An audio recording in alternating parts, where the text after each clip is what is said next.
আসসালামু আলাইকুম।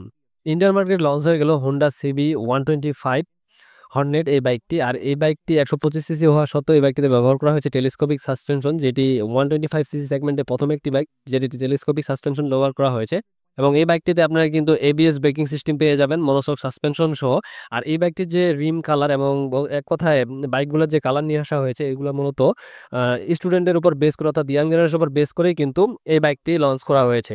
তো আশা করা হচ্ছে এই বাইকটি উম, ইন্ডিয়ার মার্কেটের পাশাপাশি বাংলাদেশের মার্কেটেও কিন্তু অনেক বড় একটা প্রভাব ফেলবে। বর্তমান সময় হিরো এক্সট্রিম 125 আর এই বাইকটি যেভাবে মার্কেট দখল করে রেখেছে, তো হোন্ডা সিবি 125 হর্নেট এই বাইকটি লঞ্চ হওয়ার পরে হয়তোবা হিরো এক্সট্রিম 125 আর এই বাইকটি অনেকটাই ডাউন খেয়ে যেতে পারে। তার পাশাপাশি টিভিএস রিডার তো হিরো এক্সট্রিম আসার পরে অনেকটাই ডাউনে চলে গেছে। তো আশা করা যাচ্ছে এই বাইকটির দাম ইন্ডিয়ার মার্কেটে 1 লাখ থেকে 1,05,000 রুপি হবে, আর যেটি বাংলাদেশে আসার পরে 1,70,000 থেকে 1,75,000 টাকা হতে পারে। তো আপনাদের কাছে কত প্রাইস হলে ভালো হয় অবশ্যই কমেন্ট করে জানাবেন। আসসালামু আলাইকুম।